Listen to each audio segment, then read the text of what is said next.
Charles, welcome to Sunday with Charles on Monday. Well, welcome back. I apologize for the delay, travel and all the stuff that was going on there, you know.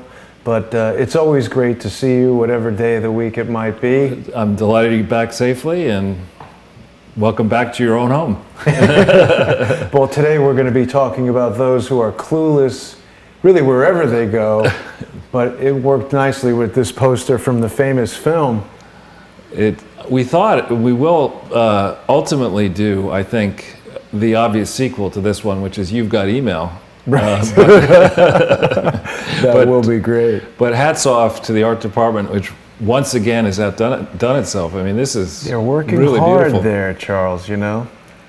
And you know, before we get into today's program, I just wanted to remind everyone that our friend Quinn is recovering from a spontaneous collapsed lung.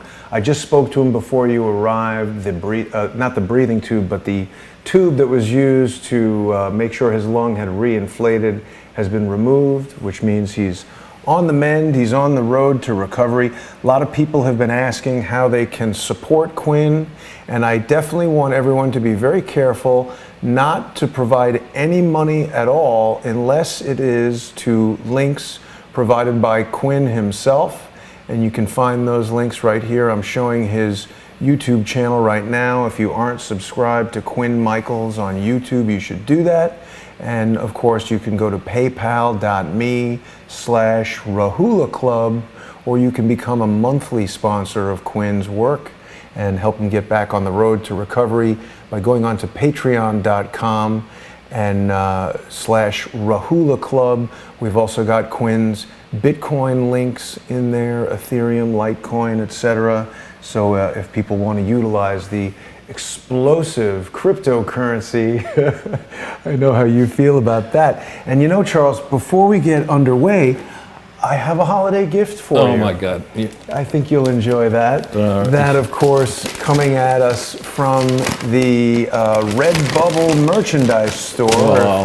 Open it up spontaneously. People want to get themselves some Crowdsource the Truth merchandise. They can go on to Redbubble. Let's think. That's what my ex-wife always used to do. I wonder what this is. What's a time bomb? Don't shake it too much. But I know you really like some of the graphics that we create for Sunday with Charles, and I know you have, of course, not been buying into the fake news narrative about the Russians, so I thought a Russians are coming mug might be a nice We'll add that to the mug collection. There you go. Thank you, sir. You are welcome, indeed. So without further ado, perhaps we should dive right into the meat of the broadcast today. Sure. So why don't we, what we're going to do here is spend a fair bit of time breaking major news. We're anchoring this presentation in Hillary's, the end, finally, of her book tour, which occurred recently in Seattle. That's so sad. She'd run out of cities liberal enough to welcome her. She was up there in Poughkeepsie. I'm sure she was out Provincetown, perhaps, maybe down Key West. But actually, we need to go into the back into So just to set the show up a little bit, people may not know that one of Bill Clinton's favorite games supposedly is based off of hearts. It has a different kind of a name. We won't get into it because we may have children watching the show. But and in Hearts, which is a game I used to play a lot when I was a kid, the basic, you have typically 3 people, but you can do it with more people playing it. And the idea is that you don't want to end up with any hearts, because each heart that you get is negative, unless you try to get all the hearts, which is called shooting the moon. And if you shoot the moon, you get a gigantic positive score. And if you shoot the moon with the Queen of Spades, there's an extra benefit, right? Really? Yeah, in terms of your point score. Okay, so is the way some people play it. So shooting the moon, heartlessly. I get it. Yeah, now. just try. For those people who don't play cards, and there are some people who don't believe in playing cards, like my maternal grandfather, who was a Baptist minister. They don't play cards. Really? Yeah. Even not for money? Not at all. At least he didn't. But I'm told. I never met the guy. Yeah. But anyway, so... well, I totally missed the joke. I apologize. That's all right. That's why I wanted to bring everybody into the game here. That's good. That's so what I would argue is that the Clinton team, for a long time, and going back as far as early life at Yale Law School, and then once they got married into the Arkansas politics, into the national politics, they've been breaking the rules forever. And they've been getting away with it forever. And their modus operandi, as we've discussed in the past, is to try to get as many people as possible, rivals and enemies, etc., into their corrupt game and in a position where they can't call the Clintons out, because if they call the Clintons out, then they implicate. As well. Yeah, exactly. So that's what's been going on now for a long number of years. And what has happened, I think, in addition, is that the deep state, which one could say that the deep state, works for the President of the United States, or one could also argue, well, maybe not so much. Yeah. I mean, maybe the deep state is so powerful. Yeah, you'd have to ask John Kennedy that question. Right, exactly. And so, but the question here is that whether in the tragic comedy that is now playing out, following Hillary's return from Seattle, in the tragic comedy of getting behind what actually really truly did happen, what could well happen for the benefit of all of us across the political spectrum, people on the left, people on the right, don't believe that our national security apparatus should be spying on American citizens. We really don't believe that inside this country. That. Yes. We don't believe there should be widespread spying on everybody. We don't believe that people in the deep state, contractors to the deep state, should be in a position where they can harness that apparatus to maybe gain competitive secrets, invest on those secrets. You shouldn't be able to do any of that. Or destroy the reputations of journalists and various people who are trying to shine a light on wrongdoing. Right, exactly. And so the point here is that this is more than just a slide presentation. This is more than just a quest involving you and me. This is really, I would argue, a very important set of historical moments where Donald Trump now is almost a year into his first year as president. He's had the time to find his feet. We can debate whether he's doing a good job or a bad job against the obstacles that this man faced, just even when he started, let alone getting the nomination, winning the election. He, I would argue, measured against the obstacles he faced, the headwinds he faces, and the tailwinds that Barack Obama had as he was ushered into office. It's a stunning comparison already, and we're not even a year into it. Yeah. So this is an important moment. This is why I'm glad you're investing the resources, why I'm investing the resources to try to get public consciousness raised as to how important this is and how everybody in the public can help. Yeah.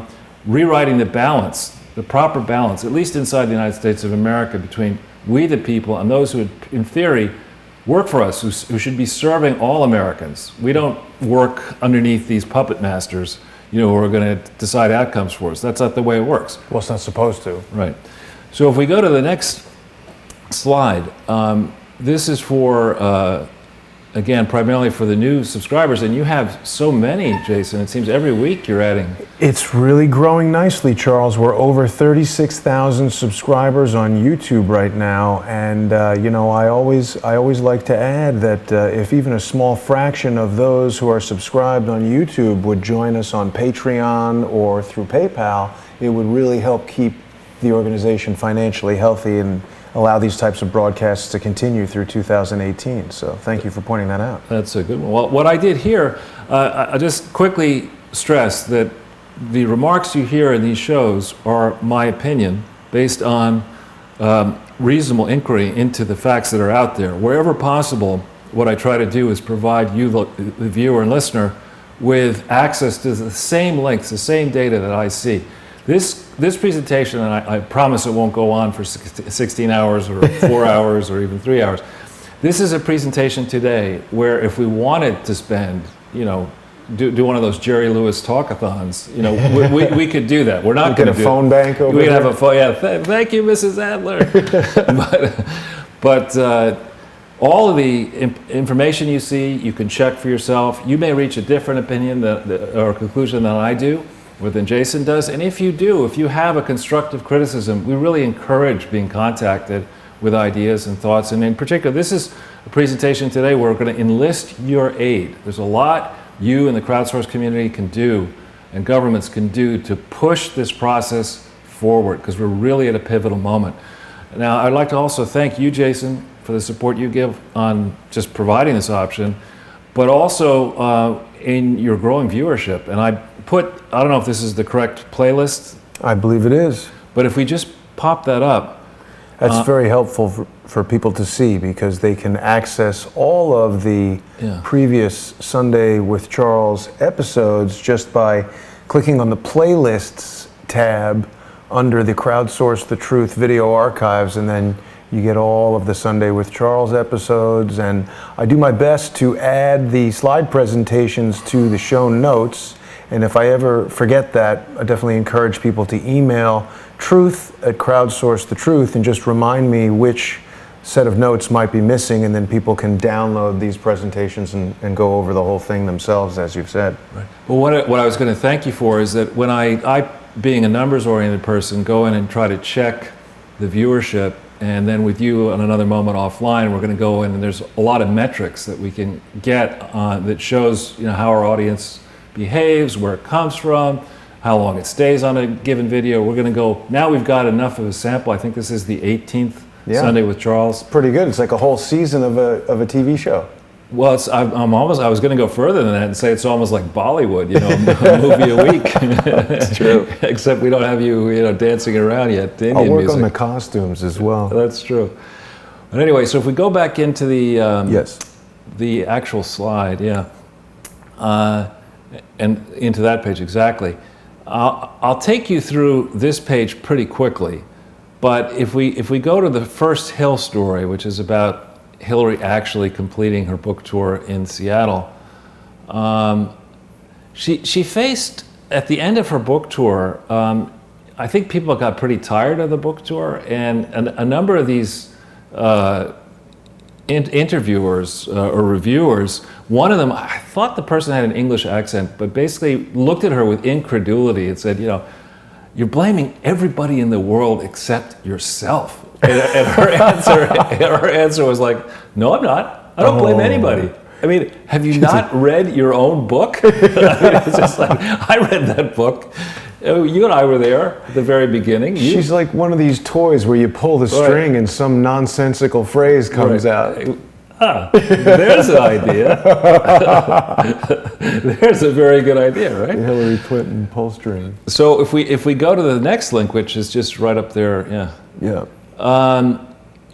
people will remember, of course, we have the real Hillary Clinton, right? After using the bleach bit.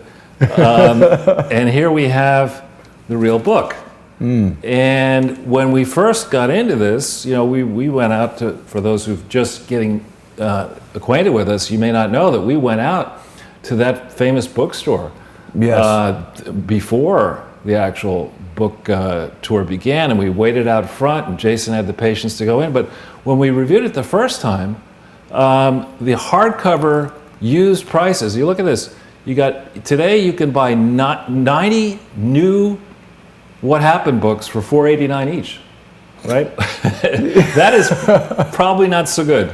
You could give them out instead of coal for Christmas. Right.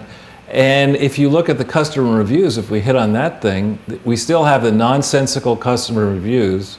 Wow, it's up to 4.5 stars. It's one of the highest rated books on Amazon here. But again, the math doesn't work, right? It shouldn't be 4.7 stars. If you look at this, if 74% are 5-star and 7% blah, blah, you do the math, I could do it in my head, it's not going to be 4.7, right? The weighted average of those reviews will certainly not be 4.7. But it's also always interesting that there's so many 5-star reviews, but then when you actually start to look at them, they're all 2 stars, 1 star. But if you go back to the first one, here, funny, Jan Strad. I wonder if that person is related to Peter Stroke. Yeah. But Stranad. Yeah.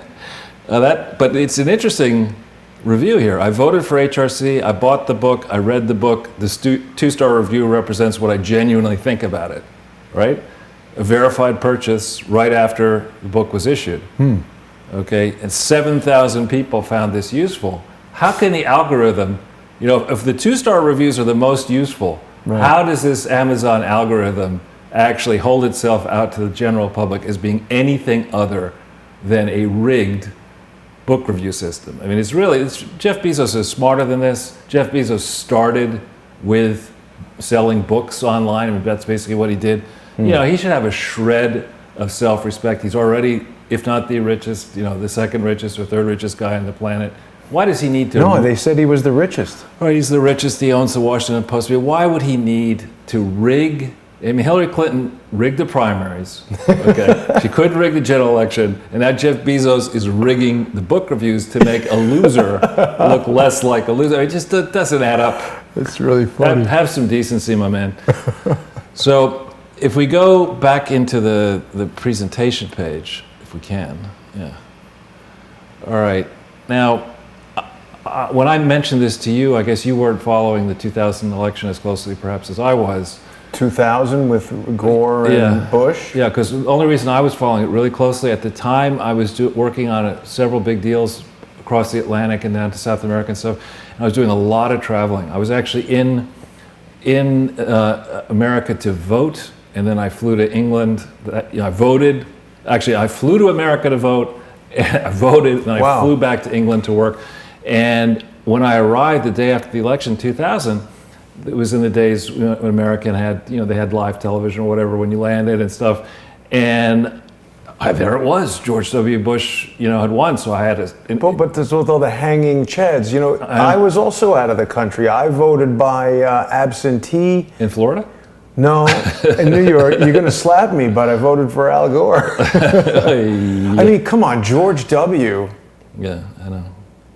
Al Gore would have been worse. You think? Come on. Would we have had 9/11? Probably so. Yeah, pretty much, for sure. But anyway, so I have to say that I thought that in the run-up to the election, there was only one moment when I was nervous that Hillary might win, and that's when I saw the press uniformly put out these speeches about Hillary Clinton's team is measuring the windows for the curtains in the White House. Well, they need to know how big the truck they need to steal all that stuff. But I saw that and I thought to myself, these people, the insiders, the way this kind of stuff works, I'm told, and I'm not involved in politics, but I'm told that the people in the big presidential campaigns generally do know in advance how things are going to tilt. There's some tea leaves and signs and whatever. In this election in 2016, I think the world had changed so much. But back in 2000, there wasn't really social media. You had no Facebook, no YouTube, no Twitter. Yeah, none of that. But I have to say that, watching Hillary Clinton, and people understand, of course, they think I'm not terribly objective about the Clintons, but watching her performance as she approached the election itself, and then her failure to appear the night, and then we could hit the link, the graceless way in which she showed up dressed like a clown, frankly, with this purple outfit. I mean, and it's just, and her husband, I think, was wearing her husband in name only, Heino, was wearing another purple outfit. And everybody who knows anything at all about these resistance movements around the world knows that the symbol for resistance is purple. It's also the case that in ancient times, only the emperor could wear purple. Is that true? Yeah, absolutely. So purple is not a color that that they chose by chance. These outfits are not chosen by chance. It is quite ridiculous now that you point it out. Right. And she was then a graceless loser. She's now a graceless two-time loser. And fortunately, I can only take so much of this, Jason. Let's. Sorry, Jason. That's all right. If we go, to the slide, it's that's fun. Good thing we got out of that before. Yeah. Mr. CIA showed up. She's ever since the election into November 9th, 2016. She's gone all over the place with this new resistance movement. If we could hit that CNN link, I don't know if it'll go up or not. Was this one? Yeah. So this is yet another slogan-intensive group that's going to, what is it?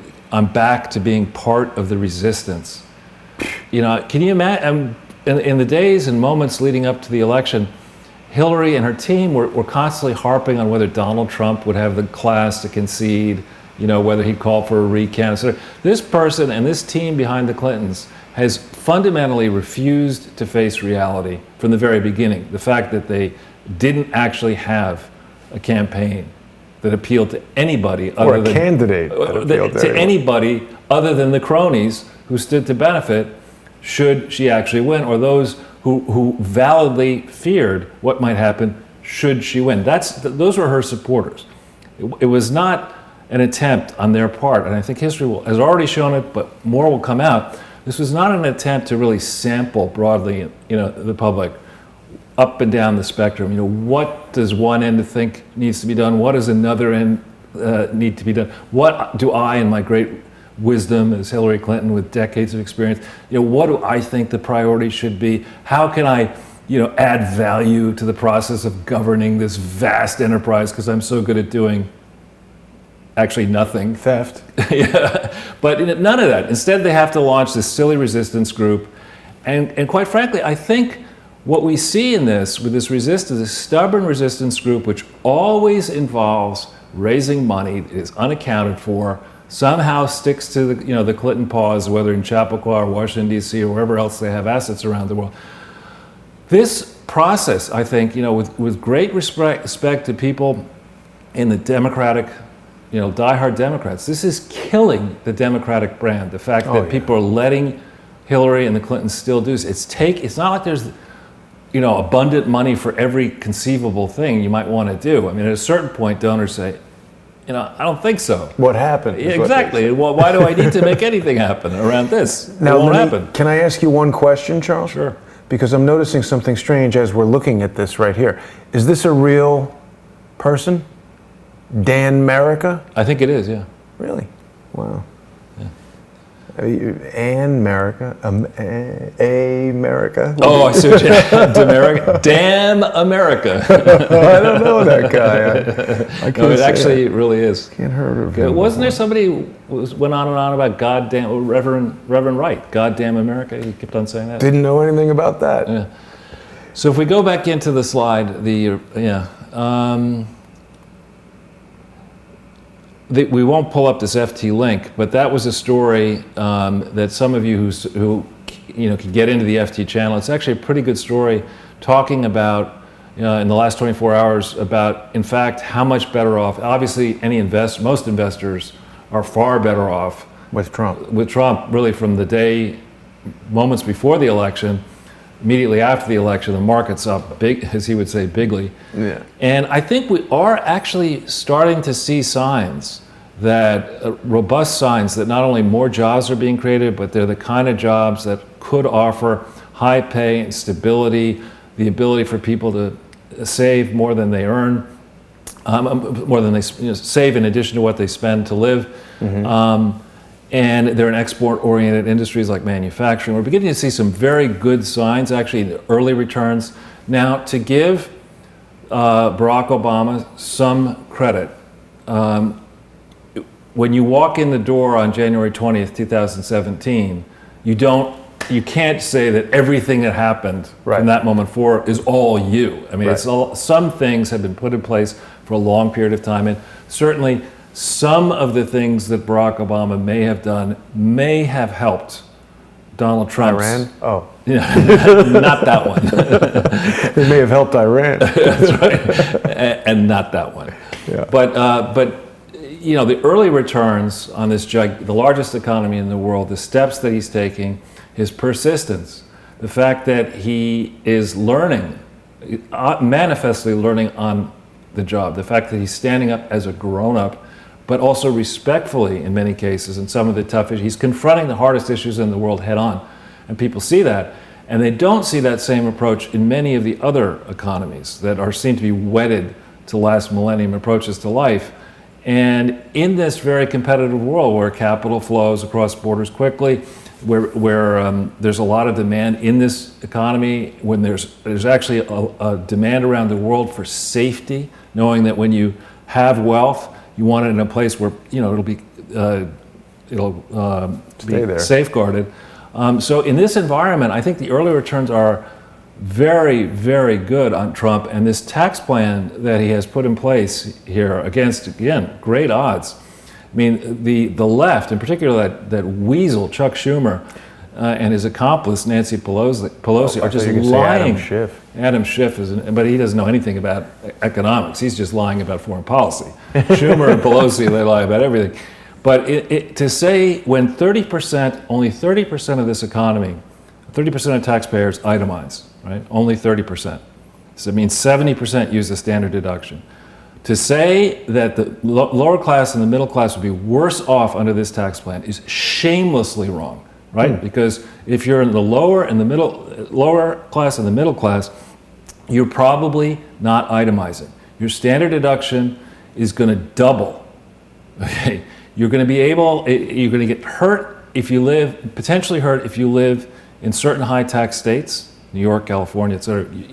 But that's not so much because you're in the lower or the middle class. That's if you're a professional making $500,000. You might get harmed in those places. Right. But to say that the lower and the middle classes are harmed by this tax bill is just so wrong.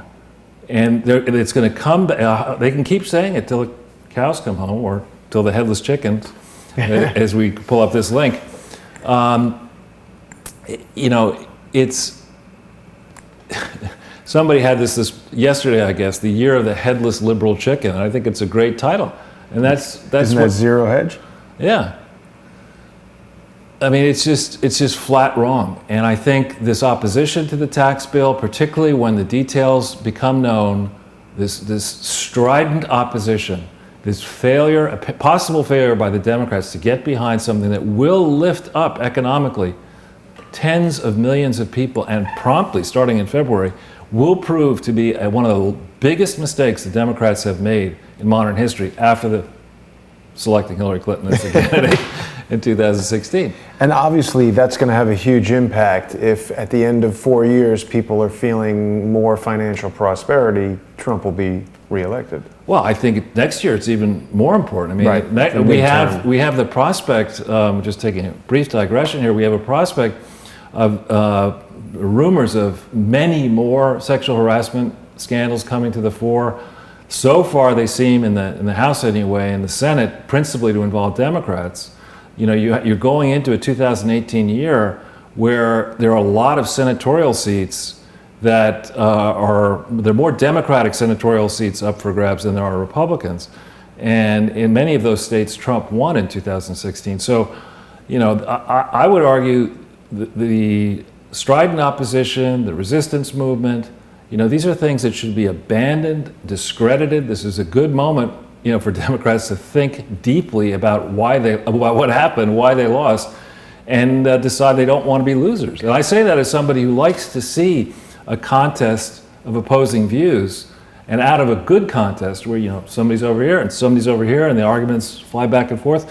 Generally speaking, you do get a better result. But when you set it up so that you got this guy over here with a gigantic hammer, and this person over here with just a nail, basically, with a little sponge, it just bang, doesn't make sense to me. Right. Anyway, so if we go into the next article or the next. Well, actually, let's go. We talked about the tax reform. I do think that from what I've read, and I haven't read the full bill or anything, I've read summaries of the tax bill. I really do think this tax bill is going to do a lot just in its current form. It's not perfect. Nothing's ever perfect out of Washington, but it does change the direction of the tax code and begins to send it closer to where it should be. We'll see whether it leads to 4% growth or faster growth. And if it does lead to faster growth, we'll see what happens to the tax revenues and to the spending. But I think this is a bold approach. I hope it does kick in the way it's supposed to in early February for people on their withholdings and stuff.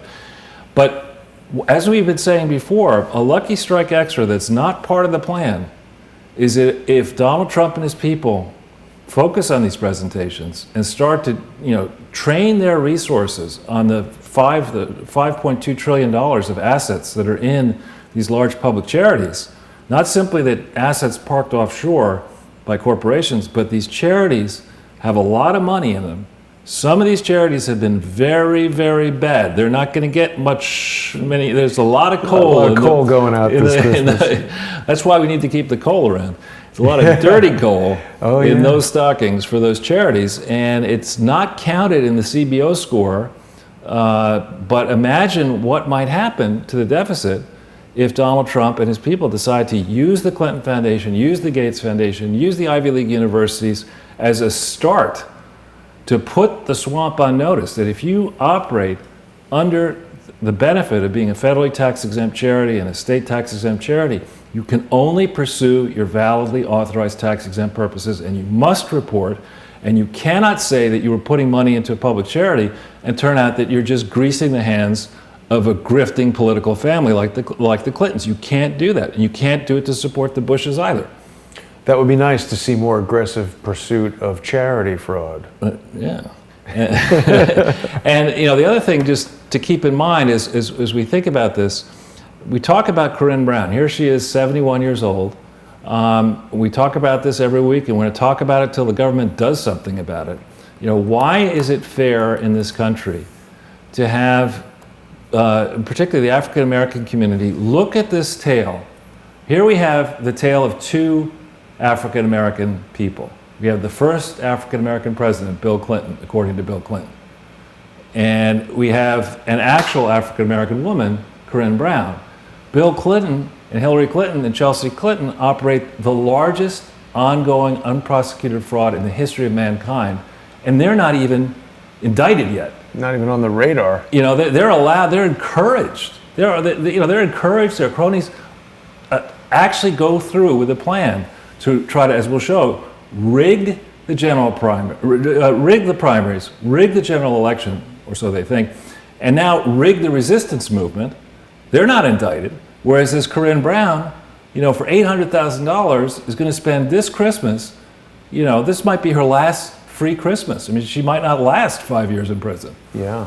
And there's that part of it, that inequity on the one hand, it really it's is, just not right, Yeah. So if we go to the next page. Now, some would say, as Barack Obama likes to say, some would say, that we have the prospect of an inspector general in the Department of Justice that on supposedly the 17th of January 2017, so while Barack Obama was still president, Last 3 days. decided it would be a good idea to open an investigation into how the Hillary Clinton side of things, or how the election process happened. Who was that Inspector General? We have his name at the end of the presentation. So a message to that person, and a message to Mr. Mueller, and a message to Mr. Sessions. There are a lot of underexplored issues that better be covered in whatever unclassified report goes to the public. And honestly, no part of the election meddling part of this report should be classified, because we all participated, Americans participated in the election. We deserve to know, and we have an absolute right to know what really happened in 2016. And if people were meddling, foreign actors, we need to know about it. But what could well be the case, and what I'm going to try to make part of the case today, is I think there's a higher probability that our own government, elements within our own federal government, were meddling in the 2016 election, as they likely did in the 2014, 12, and 10 elections as well. So, but is it members of the government, or is it members of like the DNC hiring private firms like Fusion GPS and all members of these of the government? Really? Yeah, as we'll get into it. I think that in the old days, the theory was that people who served us inside our federal government in particular, and then in the state and local governments, were supposed to not care whether you were a Democrat or Republican. And of course, we know long ago here in Manhattan, Tammany Hall, other cities have been run, whether for Republicans in one city or Democrats in another. That happens. But it's not supposed to happen. And particularly as businesses get bigger and bigger and more entrenched with government, we can't have a place where the FBI has been weaponized, or where the IRS has been weaponized, or where the Department of Justice has been weaponized. And the ways in which this can happen more frequently include the fact that many people, most people, are married or in some sort of relationship, and it's far more prevalent now, and I think it's a good thing, for both members of the relationship to have jobs. Our rules have not really contemplated closely enough, well enough, how that kind of corruption can happen when you take a guy, for example, it's alleged this guy Peter Strzok has a wife. I mean, he's really a bold man. He's in charge of counterintelligence, or was for the FBI, in a very senior role. I mean, not somebody who should be worried about being compromised at all because he's in charge of counterintelligence. I mean, it's not a risky thing for somebody like that to have a lawyer wife in the SEC making more than $200,000 who's probably not pleased to learn that he's got a mistress. Yeah. I mean, that kind of stuff starts to get really, really messy here. And our rules have not, and the ways in which we enforce these rules and explore possibilities of corruption, evidently have not been robust and tough enough trying to crack through this Gordian knot and mess going way back. So, you know what I wanted to add, though, now that you bring up Peter Strzok, something that Robin Gritz said during our interview just last week was that they have, and she was talking about the FBI, and it carries over to the Clintons as well, because you remember Hillary Clinton said, I did not ever send or receive email with classified information. Robin pointed out that these counterterrorism operatives, and potentially Hillary Clinton could have done the same thing, have adopted some of the techniques of the terrorists. So one thing that she suggested Hillary Clinton may have done is typed a draft email, left it in the draft folder of this unsecured server where people could just go look at the draft. Now, it's totally true to say she never sent or received it. She just typed it and left it there. Yeah, except you see, that's again also that's falling into their web. I mean, that's the issue. There is not the tactic of what she may or may not have done. The issue is that as a top cabinet official, fourth, fifth in line to be president of the United States, you are responsible for making sure the classified information that comes under your purview is not mishandled. Right. You don't get into this debate, I did not send nor receive, my butler did it, my maid did it, the cockroaches did it. Huma had it on Yahoo. Exactly, it's not the way it works. None of that. So when we actually see this final report, I'm going to fly through this because we've talked through many of these things before. I want to know how much thinking went into the Clinton Presidential Library before October 23rd, 1997, when the Presidential Library was actually organized. Because I have a suspicion that funds were raised in the name of that library way before October 23rd, 1997. And they learned that you could say you were going to use it for the library and give people tax deductions, just spend it however you wanted to do it. I think the whole slush funding started before the actual legal organization of the library. And I say that because when you look into the history of the site planning in Little Rock and the contest, a lot of work was done by law firms to think it through and trade different sites off. Who paid for all that work? And how, what promises were made, who might have been fundraising in this period. We did have, remember in 1996, a re-election campaign. We did need to raise money. So it would not surprise me at all to discover if we had some real unfettered FBI agents going way back into time, that money was raised for this project way before October 23, 1997. Well, we know James Comey was involved way back in the day, and of course, Robert Mueller became the director of the FBI on September 4th, 2001, just a week before 9/11. He was involved in flying uranium to Moscow as like a sample sale, and so who knows what level of involvement might have been there.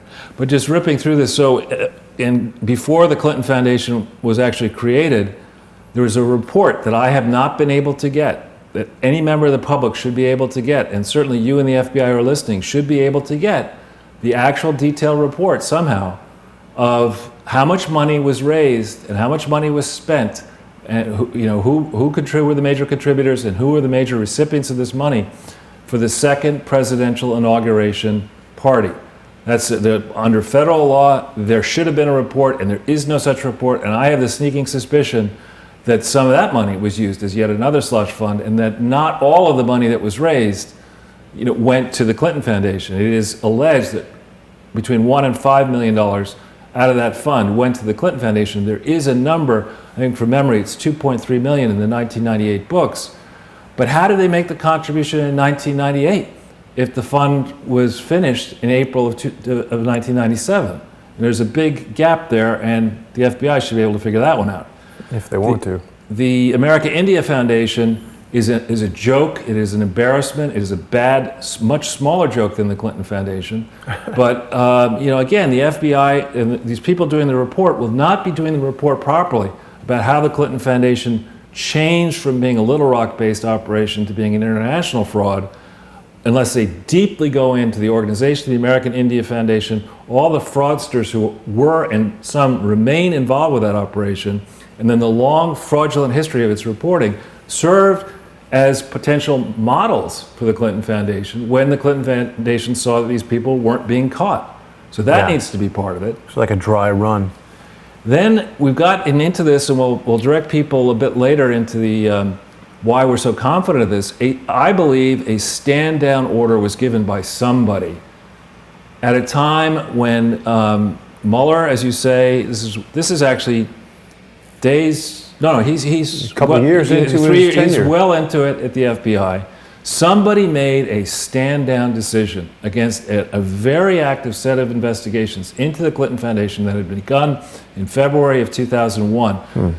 The investigation stood down, and whatever that math is, a month and a half later, on the 18th of November 2004, so far the public hasn't. I don't know, have we put this up, a link to this? I'm not sure, but we can do it after We might want to do that. Here, let's just show that to the camera. I was just distracted momentarily because Joe Napoli is telling me that Debbie Wasserman Schultz is being subpoenaed to appear before the House Intelligence Committee for 2016 election fraud with Rob Goldstone. Very good. That's great. So that's the lease agreement, correct? This is the Joint Use Operating and Transfer Agreement. And it was very unfortunate, and I think misguided of the FBI and Department of Justice to stand down the investigation in the Clinton Foundation, because that meant that on the 18th of November 2004, we the people were all defrauded. The valuation that I've seen that's in the public domain of the gift of a partial interest in this Clinton Foundation campus is completely wrong. Right? It misses $60 million in fraud. It misses the fact that the thing was not legally organized properly, had not been operated properly. It is a complete mess. And so any report done on the investigation into the election, reviewing the conduct of the Mueller investigation, has to dive deeply into these issues, because Rob Mueller was involved. And it will be, I think, humiliated once people start looking into why his FBI didn't catch all of this, or was an order given. The Clintons are now friendly with the Bushes, and so they get a free pass. I mean, either way, we the people who aren't operating this galactic level up here with all these people who don't seem to have to abide by the laws, we the people deserve to understand Mueller's mistakes and Rosenstein's mistakes and Comey's mistakes. You're remarkably generous in calling them mistakes, Charles. I frankly would tend to lean towards my opinion, which is that they were deliberate oversights or cover-ups. Well, we need to, any report into what happened in 2016 that doesn't address these issues will not be a valid report. And I'll fly through this because I'm mindful of the time. Sure. We've talked about the merger of this AIDS fighting thing into the Clinton Foundation. That was not proper, not done properly. We talked about the fundraising and the agreement with Unitaid to get hundreds of millions of dollars to an entity that by March 31st, 2008 was shut down in its important key state of Massachusetts. We talked about the fraudulent condition of the foundation, and the fact that an internal audit done by Kamiki Gibson was given to the CEO of the Clinton Foundation 6 days before that same man signed an agreement with Valerie Jarrett, which was supposed to regularize the operation of the Clinton Foundation when she was Secretary of State. I mean, come on, this is just, it's obvious that at some point the Clintons and the Obamas were colluded, right? It's just obvious that that's the case, and it's obvious that no president of the United States would let his Secretary of State, a bitter rival, operate a secret, using a secret email account from a secret office, raising money with this suspicious guy, Dennis Cheng. You know, nobody's going to do all that without the President of the United States and their money people and their key people understanding just how risky this is. So you're saying that it's obvious that Obama knew that this was all going on? Obama's top people had to know. He's not stupid. He's not George W. Bush. I agree. And they just had to know. But why? Because, you know, I don't have a written agreement signed by Barack Obama saying, I know about this. But, you know, if they didn't know about this, right? What did they do in Washington, D.C.? I mean, they had to know about this. And the fact that the report, we'll get into this in some depth, the reports that are out there pick this story up maybe by the 13th of January 2009 and focus, unfortunately for the reports that we're going to discuss, primarily on this Clinton email address, as opposed to the many other known addresses that the Clintons were using starting as far back as January 20th, 2001. What's the significance of that? Well, if you're doing a study of the electronic records to a certain address, and you just focus, let's say, on Clinton email, what if there are 150 other addresses? I see. So it's just not thorough. It's deliberately. Well, you could be. Well, you're certain the Clinton email domain, I believe, only came into use around the 13th of January 2009. For certain, many of these people were using, I think, PresidentClinton.com and OWJC.org and other Clinton office, WJC office. There are lots of other addresses that were being used. Well, this is more pattern and practice. This is the same thing they do with their organization, but they're doing it with email domains. So it just makes it more difficult to track what's going on. And so we pay, as American citizens, we pay all in for government about $6.5 trillion a year. You know, we're not getting the bronze plan to government. Or maybe we are getting the bronze. Well, we're paying for platinum. We're tarnished silver. We're paying for Bitcoin. Right. And we're getting some other kind of coin. Nickels, exactly. Yeah. So this report, whichever report's being done by this Inspector General, and if another report's done by a new special counsel, has to go and get all this context. But the most important thing of all, I leave to the bottom. Okay. What people forget about the whole email controversy is that the emails and the associated memos and attachments, the drafts, everything else, these are federal records, right? Hillary Clinton was responsible for protecting these federal records, right? And the fact that she waited until after the 2014 election to give some of the records, we don't know how many records she stole and her team stole, but we know that only some of them were given on the 5th of December 2014. And I believe it was Trey Gowdy's people, I may have that wrong, forced whoever provided the records to swear that those were all the work-related and possibly work-related emails. So problems for the Clintons in part begin on 5 December 2014 if you want to be charitable about it. But if you want to be tough, you're going to say, no, wait a minute. These federal records should have been in the custody and control of the U.S. government the first day they were created, on January 21st, 2009, when she was sworn as, by that date. Any federal records better well have been in the custody and control of the federal government. And by the admission of the Clintons, none of these records were in the custody and control, the complete custody and control of the federal government until the 5th of December 2014. Now, there's a big brouhaha going on now over the weekend because Robert Mueller may well have, the past weekend, may have found a workaround to get a lot of information and communications from the General Services Administration. Oh, to steal Trump's emails. Yeah, exactly, in the transition. But what's good for the goose here should be good for the gander. I want to know, and this team should know, how many emails and what were created, how many documents were created in the presidential transition by the presidential transition teams, not only involving Barack Obama in 2008 and 2009, but involving George W. Bush and Bill Clinton in 2000 and 2001. I want to see all those records. Because I want to understand how many records may have disappeared in the 2008-2009 timeframe when I think a lot of monkey business was going on. You know, Charles, I'm not sure if this is relevant to that point, but our YouTube comments are suggesting that you could get Hillary Clinton cankle warmers as a Christmas gift. That's a good one. I like that. Yeah. All right. So if we go to the next page, this is going to at first seem a little daunting, but I promise you it's not. What I've done here for the viewing public is to lay out links to the FBI vault has so far put up, and we're going to analyze it in a bit, 16 separate links to, and here's an example of the first one. We stay on this just for a quick second. This is a summary, and it's redacted, you know, the blanked out portions.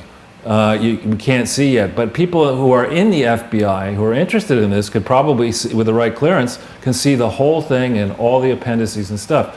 From what I read here, this is a summary of this is the first dump, and there's a lot of details. I think from page 32 onward is all covered up, the footnotes.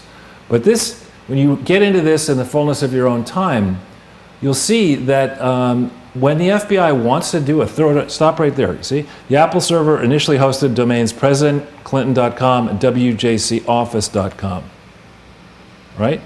So those are examples, and here's many Hillary different addresses other than the ones we've heard about before. This is the BlackBerry address, AT&T BlackBerry. I think it's pretty interesting that they were using a Mac OS, you know, an Apple server. That's kind of unusual for email server.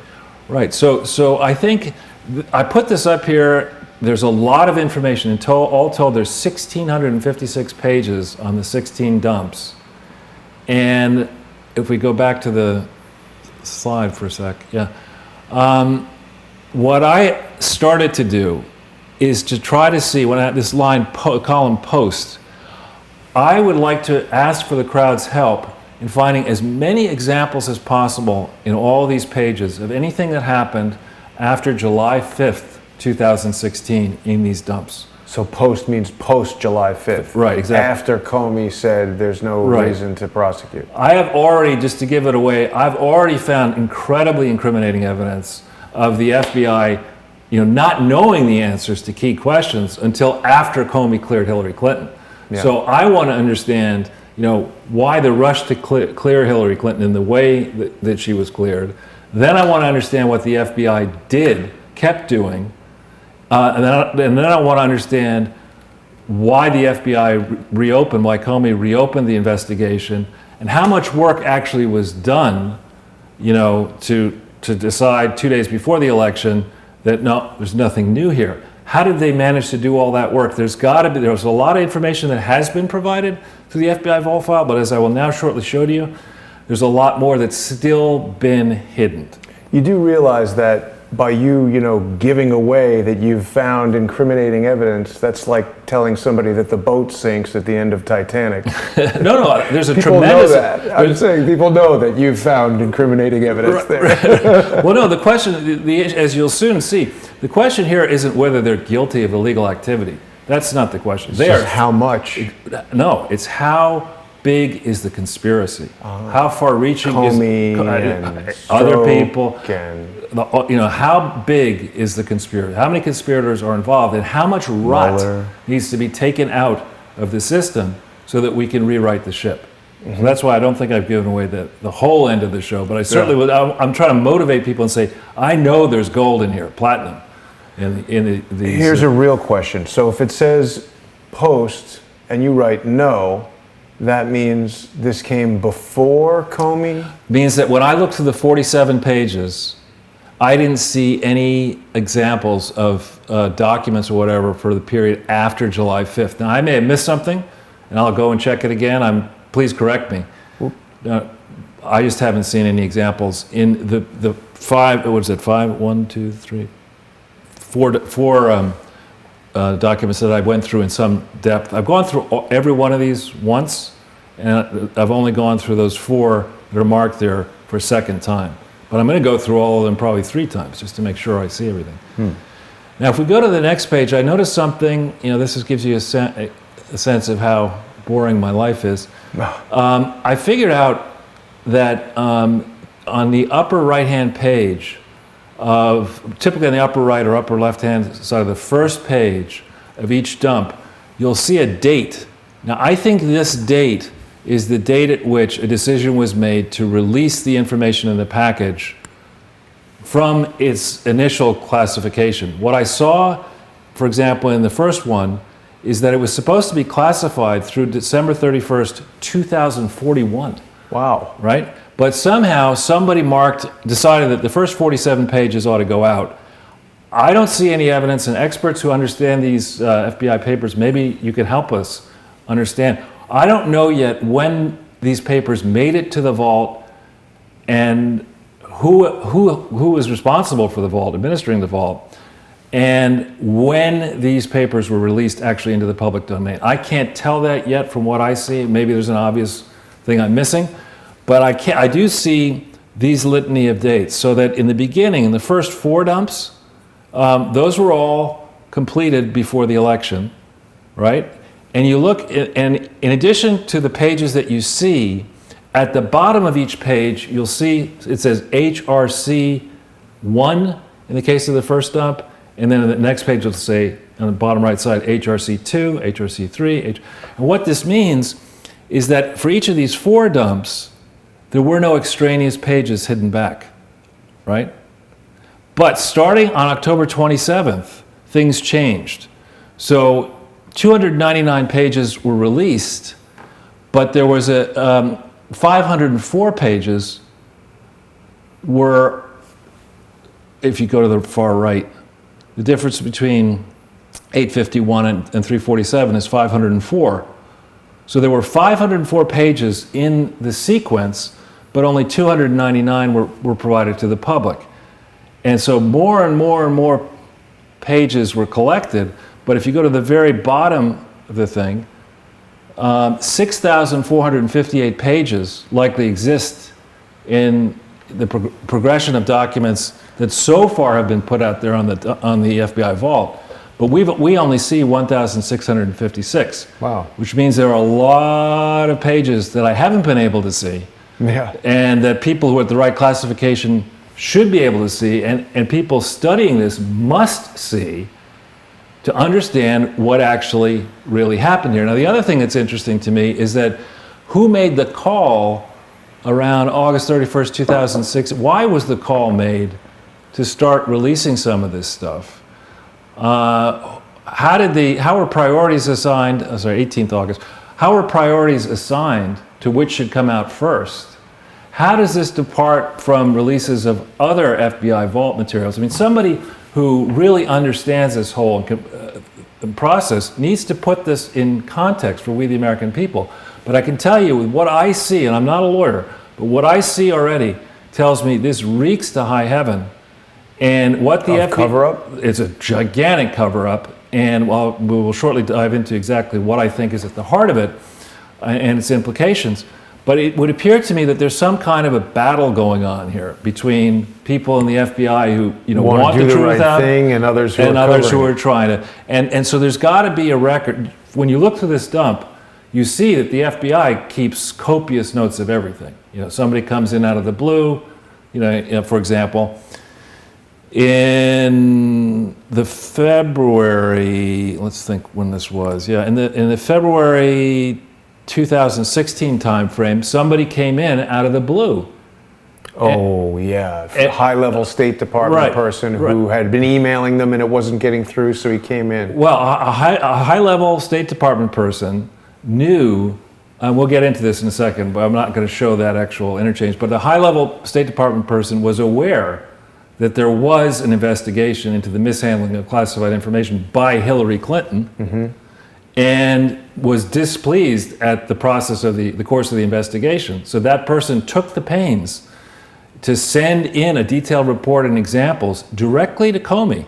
Didn't they say they had hard drives, thumb drives, optical discs? All sorts of things, and got no response, right? And so that person then just showed up at FBI Washington field office, I think. And said they wanted to speak in a skiff. Right, to go over this kind of stuff. That was in February of 2016. So the people inside the FBI, I think, have a huge problem here.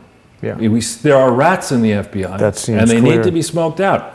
And the true extent of their calumny needs to be, exposed, and the FBI needs to be purged. Smoked out, not in the Snoop Dogg sense. Not that way. Anyway, so this is a very interesting trove of documents. It's valuable to see what's there. It's valuable to see what's redacted. It's going to take time for the crowd to absorb all this. Do we know how long that FBI vault has existed as a website? I don't. Well, I'm sure experts could figure that out. I mean, using the Wayback Machine and stuff, you can probably figure that out. But maybe there's more. I submit there are more documents likely coming. And one of the reasons we put, or the art department put Weiner in the cover, is that the flurry of activity that led to James Comey reopening the FBI investigation right before the election had, some believe, to do with finding of the laptop, Weiner and the Weiner and Abedin laptop. And I really, at this point, have little confidence that the true story concerning the content of that laptop has been told, given the bleach bidding, given... Oh, Thomas Paine has alluded many times to details on that laptop that are known to NYPD and New York Field FBI that have not come out yet. No, well, they need to come out. They really, and thank you, Thomas Paine, for all your work, our hard work in that area. Yeah. So this will be an ongoing story, but a way to enlist the crowd. If you have spare time, go into these links, see what you find, send me anything you can on the period, especially July 5th, 2016 and forward. That's what I'm particularly interested in. If you see, members of the Crowdsource, if you see a new dump coming, obviously please alert everybody in the crowd. I think more will come. It's appropriate that we're talking about all of these data dumps, given that this server was, living in Mrs. Clinton's bathroom. All the information that might have been on there. People should definitely check out the "Oh No, Mrs. Bill" video if they want to find out what really happened in Chappaqua. Well, on Mrs. Bill, one of my regrets is that video has not gotten the type of exposure I think it deserves. I mean, it was really another triumph of the art department. People can go back into the archives and view that at their leisure. So if we then rush along into the next slide. All right. What I see here is not only the many problems that exist at the Clinton Foundation and its affiliates. I think what we're looking at here is a two-prong obstruction and then a conspiracy to make sure the obstruction doesn't come to light. Okay? I think the United States government has been defrauded here going way back. Certainly for most of the Clinton years. Then his presidency too? Yeah. But I think there is a long-standing obstruction of justice married up with a conspiracy to cover up that obstruction. And I think that this involves establishment Republicans, Clinton and Obama people, and I think they're stuck throughout the apparatus of government. And I'll show you why. These are some links, and this part is just there are a lot of different counts of obstruction that you can look through. This is just lifting some of the information. And then there's this, I'm not a lawyer again, but this is the U.S. Attorney Manual lays out for any of these important charges. It tells you what you need to have to win a conviction, what is serious, what isn't serious. It's very, very helpful to a layperson, and I'm sure to lawyers it's the essence of what they look at when they decide what sort of crimes to go after. But I see in the record that is out there so far, I see clear evidence of obstruction and a conspiracy to make sure that this obstruction doesn't come to light. And I think it involves, as I say, Republicans and Democrats. I think it involves political appointees and career people. And I think it's a place where people are fearful of diving in because they know once they go where they have to go, many, many people should be in prison at very high levels. And they're powerful people who are bringing strong efforts against those who want to figure it out. Right. So if we go to the next page. All right, this is the thing that you were saying earlier. Hillary Clinton, if she said it once, she said it, 1,000 times. And I won't do her accent, but I am confident that I never sent nor received, word, any information. And then they always have to have a modifier, right? That was classified at the time it was sent and received, So that's a narrow weasel. It had to be classified at the time it was sent and received. So if she's sending classified information in drafts, but she's not actually sending it. She's just writing it and leaving it. No, it's on her address. If she's sending it in a draft, but it's not received, then that excuses her in her way of thinking. But if you type it and don't hit send, it is legally not perjury to say, I never sent an email. But again, you're falling into their trap. The issue is when you are in charge, you have the power as the Secretary of State to change the classification of something. You got real fearsome power. No, you're misunderstanding what I'm saying. I'm saying it's classified information. She types an email.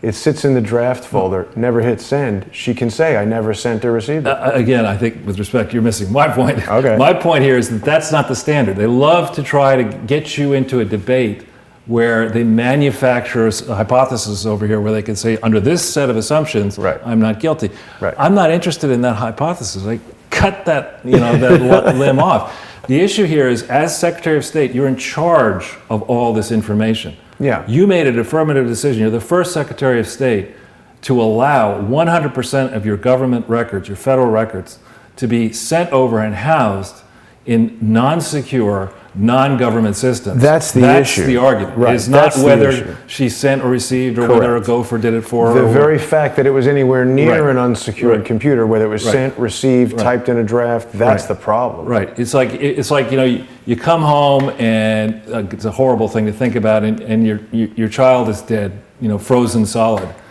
and in the crib, and the police look at you and say, what happened? What happened? And you say, well, it's not my responsibility to make sure the heat's on and the front doors. I don't know. I didn't cause her to freeze to death. It's just ridiculous. You have a responsibility. You're in charge of the house. You're in charge. It's your ultimate responsibility. She froze the baby. Shouldn't have frozen the baby. Now, and the other piece of it was that they tried to say that this was a normal security review. It's one of these things. It's like a 30,000-mile checkup or a 15,000. Yeah. So if we hit that fact-check.org thing, and I generally don't like fact-check. I mean, I like the idea of a fact-check, but this basically just destroys the argument. If you go through all of this at length, it was not a normal security review, as we will shortly show you. And who runs this factcheck.org? I don't. This is actually Tom Lipscomb. Annenberg Public Policy Center. Yeah, that's a serious operation. Serious people, Charles. Yeah. So you can look at this at your leisure. There are tons of links to check. But the argument that it was a normal security review. Yeah, there was. They concocted a normal security review. Well, they're always dancing around semantics. That's what I was getting at before. It's like, she's not even answering the question to say, I never sent or received. It's just you allowed it to be on an unsecured system, whether it was sent, drafted, whatever. But as we'll show you, if we go back into the slides. All right, so these, again, at your leisure, are some of the reports that gave rise or arose through the security review process, okay? The truth about what really happened is that when they finally gave up resisting, turning over, bleach bidding and resisting and giving over, Smashing. when those emails finally arrived on December 5th, 2014, many months after Hillary Clinton had departed from the Secretary of State's office, people looked at them and said, my God, we got a serious problem here. And if you go to the next page. Why? What did they see there? Classified material. To Sidney Blumenthal and all those guys. So the reality is, this you get out of the FBI vault file, the multiple places. I'm going to read this out loud because it's so important. On the 10th of July, 2015, the FBI initiated a full investigation based upon a referral from the U.S. Intelligence Community Inspector General, the ICIG, submitted in accordance with Section 811C of the Intelligence Authorization Act of 1995 and dated 6 July 2015 regarding the potential unauthorized transmission and storage of classified information on the personal email server of former Secretary of State Hillary Clinton. Okay, elsewhere in these documents, the investigation was opened. It was a full investigation. It was not a matter. It was a criminal investigation, and its target was Hillary Clinton and others. But Hillary Clinton specifically was the target of an an open criminal FBI investigation into the transmission and storage of classified information. Now, the significance of that, when I first looked at this... Where does that come from, Charles? That's in the FBI vault file, multiple places. Wow. Multiple places, multiple examples of it. When was that released? I don't know when that information was released in the public. But that's kind of bombshell. Right? That's why I'm starting with it. And so, and this is not like a traffic ticket. This is really serious stuff. And one of the key questions here would be, for me, if I were looking at this as an amateur, would be, when did this problem begin? By definition, it might have begun on the 21st of January 2009 when she became Secretary of State. But she was also handling federal records while as a senator, and they may have been using this jury-rigged personal server and who knows where to handle those sorts of records as well. So a real investigation would be going way back in time into how long did this pattern and practice occur over what email servers and addresses by what aides. In what countries, because after all, Bill and Hillary were traveling like maniacs around the world. Yeah. This isn't just simply, a whoops, I slipped on a banana peel in Chappaqua getting an ice cream sundae. I mean, this is a long-standing pattern and practice. And here we have the fact that the FBI did actually initiate a full investigation into this, a mishandling of classified information. Now, if you're running for dog catcher in Chappaqua, you probably couldn't win unless you were up against Rosie O'Donnell or somebody. You're not going to win in a tough race against a determined, let's say, Republican opponent. Who, let's say, hasn't illegally stored classified information. It's going to be on the one hand, I could do this person or that person. I mean, it's just, this was a very material fact, and we still don't know. And the Inspector General at the Justice Department and the federal prosecutors need to know, what period was involved here? Why did this investigation come to light sooner? I'll tell you why. Why? Because they only put their emails in on the 5th of December 2014, right? They only reluctantly finally gave what they said were all their work-related emails to the authorities on the 5th of December 2014. Had this all this work been conducted through normal channels, you wouldn't have had this problem, and you might have found out about it. You mean if she was emailing from state.gov? Only state.gov, right? Which is the way it's supposed to be. There's no way at all. Exactly. And you can't, and here again, going back to Corinne Brown, she's messing around stealing $800,000 from some small little kids thing. And here's the Secretary of State and the former President of the United States, horse trading at the Clinton Grifter Initiative, with access to all this information that is really valuable to our rivals, to competitors, enemies, in an unsecure server in pandemonium. with the Energizer Bunny lady running around. Are you still shocked, Charles, that Hillary Clinton has basically fooled everyone into thinking that this is just a matter of sending a few personal emails? Yeah, I'm not shocked. I mean, I think the average American, frankly, spends time watching Kim Kardashian's butt. I mean, they're not actually getting into the seriousness of it. It's a deliberate distraction. I think it's also worth mentioning, because we hear about this Inspector General title all the time, but this is the Inspector General of the United States intelligence community. Right. It's a massive breach. Right. It's not the House of Representatives Inspector General. It's not the State Department Inspector General. It's the intelligence community Inspector General. Right, and without stealing the thunder of the efforts to look through all the FBI vault file materials, what you will see, what I've seen so far, are multiple examples of there being a war between the Inspector General of or at least a contest between the people who really understand security risks and the people trying to cover it up.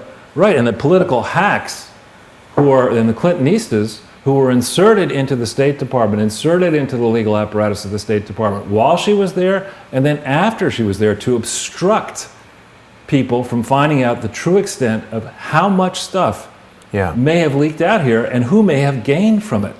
And if we just go to the very bottom, this was, I submit humbly that this was a crucial fact that, after everything else that has been known about the Clintons going back for so long, I mean, I think, and I advised a friend of mine, I won't name him, a powerful Democrat, not to waste his money in 2015, and he didn't listen to me. On what? On Clinton. He was he was a donor. Big donor. He was a frequent parties, fundraisers for her, and he would have been a cabinet official had she won. I said, don't waste your money because she's not going to win. And I said that not knowing this. I mean, I think, if I'm a donor, I'm really, as the English say, cheesed off. I'm really cheesed off that they didn't reveal it. They didn't. Not only that they didn't reveal it, but that the Muellers and the Comeys and the other people are not, properly irate about this. I mean, this is a lot more serious, as I say, than Corinne Brown in Florida. This is really super serious stuff. And then, not to bring this up incessantly, but at this moment in time, when this investigation was opened, Hillary had left her position resigned her position in theory as a trustee, but being a Clinton, had not bothered to remove her name from the bylaws until September 10th, until after this investigation was mounted by the FBI. September 10th, 2015 is when her name came off as being a Class A director of the Clinton Foundation. And that is a material fact.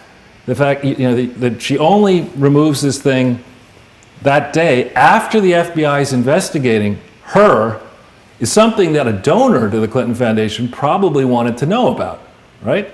It's just so many counts of fraud. Right, so if we go to the next page. All right, I see in this 6 important periods.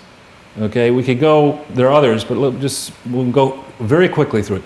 The first period is while she was Secretary of State, okay? For 1,473 days, all of the federal records that she created, right, were transmitted on an unsecure system and stored in an unsecure system using email accounts that could well have been violated, okay? That's for 4 years. And during that entire period, Bob Mueller was the head of the FBI. Now, I'm not saying Bob Mueller as head of the FBI or any head of the FBI should know every single thing about every single case. No doubt that's impossible. A 4-year ongoing massive breach of the security? Yeah, coming on top of the fact that you were on the team, Bob Mueller was on the team, or was in a head of the FBI when the first Clinton Foundation problems occurred. So he should have been familiar with these problems. Was he? Well, yeah. Right? The second period is through the date that he left, for September 2013. Again, all these emails are unsecured. Who takes over? Dopey Jim Comey takes over. Right? And he was on the team. He was leading the efforts to prosecute the Clinton Foundation. Yeah. And he missed the fraud. Okay? And, I think just that fact alone, for these two gentlemen, they're so centrally involved here, I don't see how, certainly Comey has a conflict, but I don't see how Mueller can be charged with impartially looking into anything having to do with the Clintons at this point. We've been hearing a lot of things in the news that they're going to, fire Mueller, or the, next 72 hours. We heard yesterday are going to be, shocking. Did anything happen today that? I've been preparing for this, so I don't know. Me too. Yeah, but I mean, when you look across it, right the way from the 21st of January 2009 to the 2nd of August 2017, the FBI has been heavily influenced, let's just say, by people who have questionable relationships, and interests that conflict, I think, with truly getting to the bottom of what actually happened here, but with the Clinton Foundation and now with the secret email server. Now, if we go a little bit further down on this page, this is when we talk about the federal records that need to be protected. This is one definition, one statutory definition. I'm just going to read it. Includes all recorded information. All, regardless of form or characteristics, to your point about draft. Right. Made or received, not made and received, made or received. Right. By a federal agency under federal law or in connection with the transaction of public business and preserved or appropriate for preservation by that agency or its legitimate successor as evidence of the organization, functions, policies, decisions, procedures, operations, or other activities of the United States government, or because of the informational value of data in them. That's a sweeping definition of what you have to protect. Broad. Yeah, what you have to protect. And this obviously was not protected. And look, for how long? 8.5 years. It's really crazy. It's ridiculous. It's still not protected. We still, to this day, do not know how many records were created because they haven't gone through all of the possible alias accounts and other accounts and maybe accounts in foreign languages. We still don't know. Debbie Winger accounts or whatever that was. Whatever, Deborah Windsor or something like that. Okay, we could just make the type a little small. Yeah, thank you. All right. Now, the investigation that there should have been, in my view, an investigation opened immediately. There should have been grown-ups who should have gone to the Clintons and said, Hillary, look, you and your people, you've been at this a long time. You didn't win 2007, 2008. Now we know, certainly Valerie Jarrett, if she had a high security clearance, certainly she knew that the FBI had opened a full-scale investigation into Hillary Clinton on the 10th of July, 2015. Why wasn't there a grown-up in the Democratic Party who said to the Clintons, nah, you're going to Chappaqua, you're going to clear yourself if you can, then you can go to Chappaqua or whatever, but you're not going to waste our energy, our attention, distract from the progress that we could make in the Democratic Party and in the country by burdening us with yet another crazy journey into crazy land, cluelessness in Seattle. You're not doing it, right?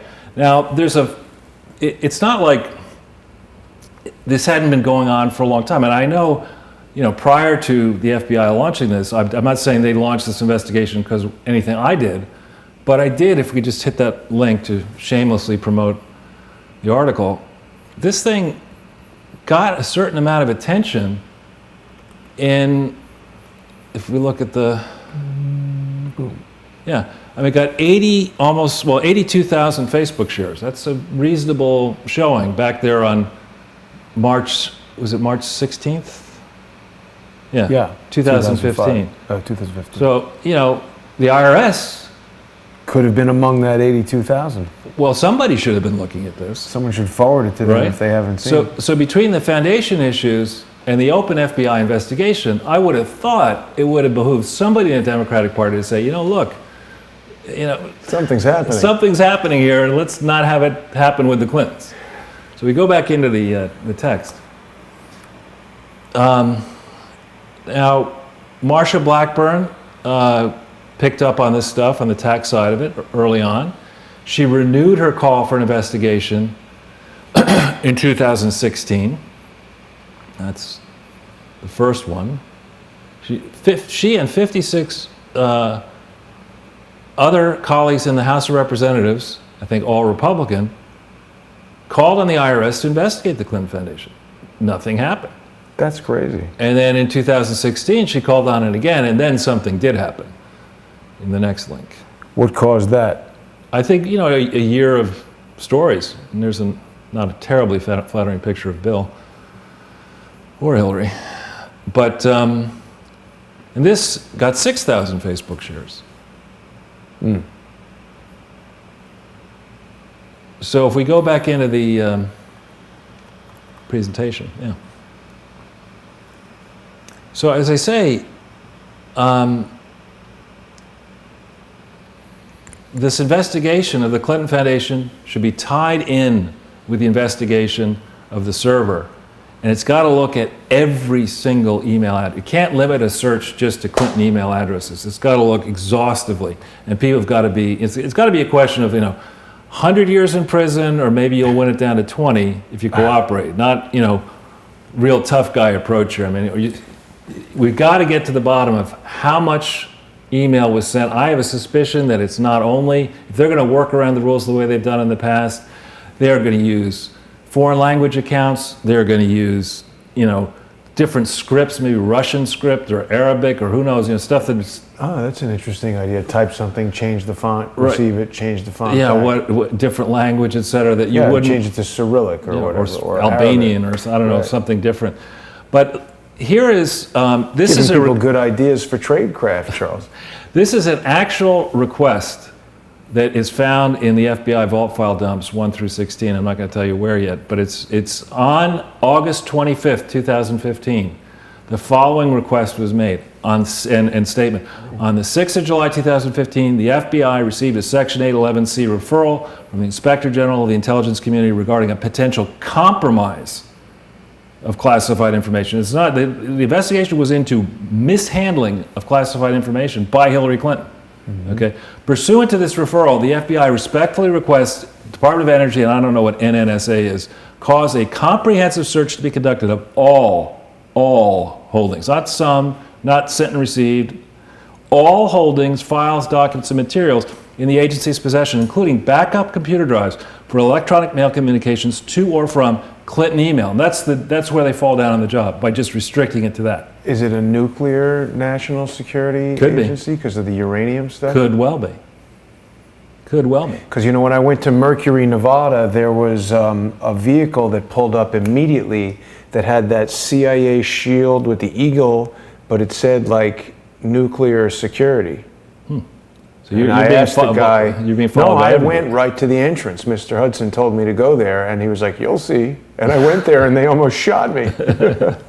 But now, the important thing to note here is that just around this date, there's a flurry of requests sent out, and I think copied, either sent out by Peter Strzok, or copied to Peter Strzok. Texted to his girlfriend. No, these are actual subpoenas. On 28th of August, 2015, requests and subpoenas. This is almost exactly the same moment that Hillary Clinton's team is rigging her relationship with the Democratic Party. Late August 2015, I think it was the 27th is the date of, I could have it wrong, 27th, 28th, 29th, that Mark Elias, the lawyer at Coey Perkins, Perkins Coey, on behalf of the Hillary Clinton campaign, is rigging relationships that the Hillary Clinton campaign will have with the money, the funding for the Democratic Party, just around the same exact time. And it's also the time that the Clinton Foundation, remember, she has not taken off yet as a Class A director until the 10th of September, that the Clinton Foundation is fighting against the idea of amending their filings and putting in correct filings for 2014. All this is going on at the same time.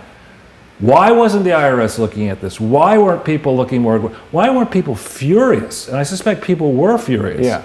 About the idea that she could walk off with all this personal property, turn some of it back in, and then decide she's going to rig the presidential election. I mean, it just tells you something about her arrogance and her risk profile and her sloppiness. Well, and also it speaks, I think, quite a bit to the duration of time that this sort of behavior has gone on, because they become so confident in their ability to get away with it, they just don't even think twice about doing it. Right. So if we go to the next page, we're making record time here, believe it or not. Okay, you wanted some bleeding there. Oh, what? I checked. Is there? Yeah, it's okay. What do you mean? The party finances should have been on it. It's my fault. This? Yeah. Oh, see, because I was looking at the page numbers. That's all right. So On the 20th of October, I'm going to read this one as well. This is very interesting. Gregory B. Starr, Assistant Secretary, Bureau of Diplomatic Security at the State Department, received this formal request. This request supplements previous requests for records, and we have all of them, or many of them, in the vault file, sent to the U.S. Department of State relative to the preservation and production of records associated with ClintonEmail.com, right? It's a restricted scope. Based on information revealed during the FBI's review of records associated with Clinton email, the FBI respectfully requests Department of State allow the FBI the opportunity to review briefing books and or materials prepared for the Secretary of State for the period 16 June to 18 June 2011. It's a very short period. Yeah, we're going to have some fun with this. You are also requested not to disclose the existence of this request to individuals other than those necessary to comply with the request, as the FBI's investigation may be jeopardized by this type of disclosure. So just talking about it is going to screw up the investigation. So if we go into the vault file, we have the second one. It's an 11-page document. And I promise we will not be reading 11 pages. Now it was. Here we go. Yeah, that's the second one. Let's see. That's the first one. We want the second one. There you go. Okay. All right. Now this, just for those, just stay on this page for a quick second. Sure. All right. This is. Here we have the date I was referring to, upper left side, 8/31/2016. This is a summary of the interview that Hillary Clinton had with the FBI. Okay? That's pretty juicy. And it says who were there. David Kendall was there. Fellow co-conspirators, I would argue, but they call them Clinton's attorneys. Mills. Catherine Turner, Cheryl Mills, Heather Salmon. Also present was the FBI section chief. Who's Peter that? Strzok. Wow, isn't that interesting? Now, why are they redacting these guys? We don't know. Who is it? We don't know yet. But if we keep going, we're going to have to go.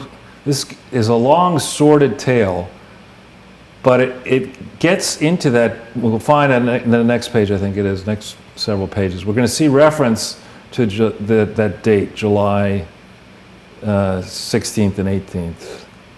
Let's see, not yet. Let's see it, it's coming, keep going. Yeah, June 14th. Wait, let's see. Well, can I search? No. Oh, no, because this is just a scan. We'll keep going, though. It's coming, I think, the next page. Sid Blumenthal. Oh, yeah. Longtime friend of Clinton. Email. He's a sleaze, according to the president. He is a sleaze. Keep going. Come on, where is this damn email? I don't care about the damn. No. Here, this one. What does this say? Remember, they wanted an email June 16th to June 18th, 2011. Can't even tell you the subject line. After receipt with subject, Clinton stated she did not remember the email specifically. Subject line was probably yoga.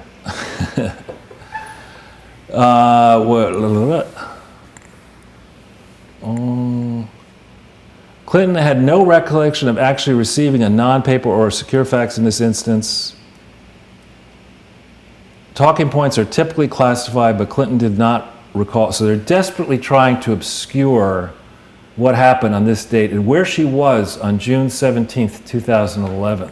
I think if we keep going through here, we find another reference to a certain place. No, keep going. St. Petersburg. Are you looking for Astana, Kazakhstan? I think it's St. Petersburg. I may have it misremembered. Maybe not. Well, it's talking about Brian Pagliano up there. Yeah, well, we'll find, I guess that's it. So we'll find it on another occasion. Well, what was it that you were looking for? I think there's a reference. We'll do it on another occasion because Sure. I don't want to distract people. But there's a great deal of interest seen so far and to what Hillary Clinton was doing. Now, we do know in that time frame, there was this big conference that we talked about it before. It's having to do with Skolkovo in Russia. So is it possible that what they were looking at here, where was Hillary Clinton? Maybe she wasn't in Russia at that point. Maybe somebody was and her team, and maybe over non-secure email, classified information may have been put at risk in Russia. And if that's the case, this whole Russian collusion thing needs to have some balance to it here. Right. I mean, here on the one hand, you could have actual activities that led to the mishandling of classified information to the detriment of this country involving Russia and Hillary Clinton that people are trying to cover up, while at the same time you're trying to plant evidence. I love that. Involving the Trump team. So if we go back into the slides. That Skolkovo is very interesting. All right. So what I would say need to be gotten here are all the electronic communications, not just some of them, all of them, and not just related to the Secretary of State stuff, but all every Clinton Foundation entity, every significant donor, vendor, or partner of the Clinton Foundation. You've got to understand and see all that email traffic to see and get the full flavor of what it might have been that the Clinton team was trading. What benefits might they have been giving donors to the Clinton Foundation through her various positions as a senator and as a presidential candidate and as Secretary of State. We got to have all bank records of the Clinton Foundation entities. And then why was Director Mueller so patient with this mess? I mean, he was the FBI director for what, 12 years? Yeah, I think, which is like longer than it's supposed to be, right? 10 years. How did he even do that? I thought 10 years is supposed to be the end. Yeah, and why did he get, I don't know why he got only a 2-year extension. What's the magic to all that? Yeah. How were those decisions made? How did Comey get selected to replace him? I mean, it's all very, very suspicious. So if we go to the next page.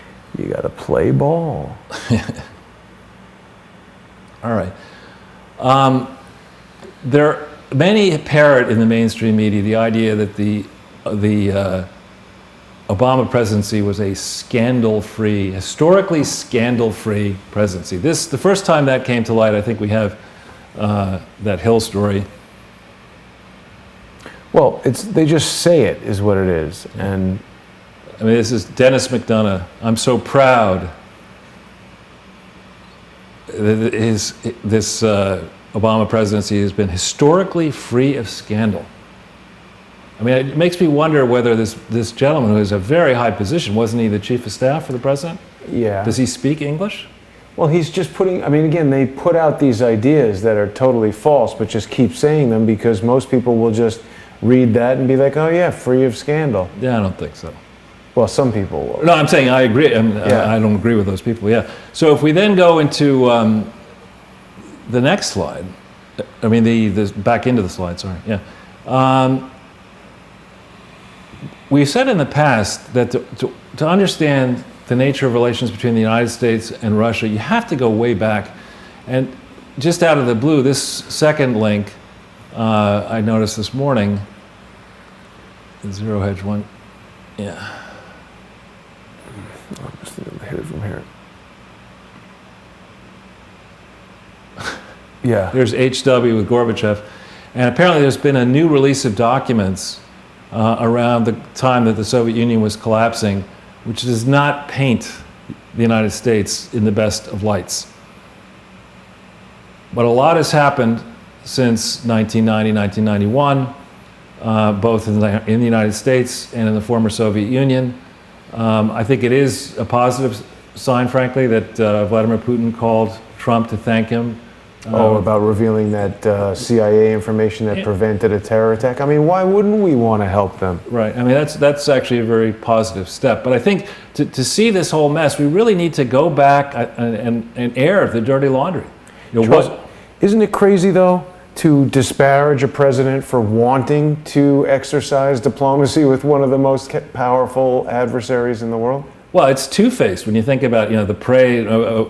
Barack Obama goes to meet with, who's the idiot who preceded? Medvedev? no, Maduro and Chavez. He goes out of his way to meet with Chavez. He's ready to meet with the Iranians. He opens to Cuba, and Donald Trump wants to talk to Vladimir Putin.